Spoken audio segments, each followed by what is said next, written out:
أحسن الله إليكم. هذا سائل يقول: ما حكم من يطعن في بعض الأئمة مثل الإمام أبي حنيفة رحمه الله ويقولون أن أقواله عقلية وليس بالقرآن والسنة؟ نرجو من فضيلتكم أن توضحوا لنا حقيقة هذا القول.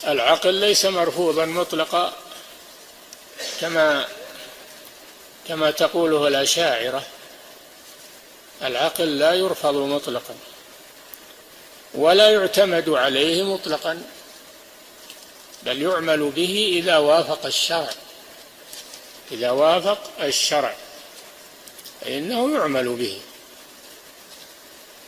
وهذا ما عليه الإمام أبو حنيفة رحمه الله، إنه يعمل بالعقل وبالقياس إذا وافق الشرع في حدود الشرع. والعقول نعمة من الله عز وجل لا نعطلها، لكن العقل لا يستقل، لا بد أن يكون موافقا للشرع. وهذا جاهل الذي يتكلم بهذا الكلام لا يخلو من أحد أمرين: إما أنه ضال والعياذ بالله ويريد أن يضلل المسلمين بسب أئمتهم، وإما أنه جاهل يدعي أنه عالم وأنه أعلم من أبي حنيفة. هذه مشكلة، يدعي بعضهم أنه أعلم من أبي حنيفة أو مالك وأحمد بن حنبل والشافعي، يدعي بعضهم هذا ويقول هم رجال ونحن رجال، هم رجال علماء وأنت رجل جاهل، ولا يستوي الذين يعلمون والذين لا يعلمون. هذا كلام والعياذ بالله خطير، كلام في الأئمة. نعم.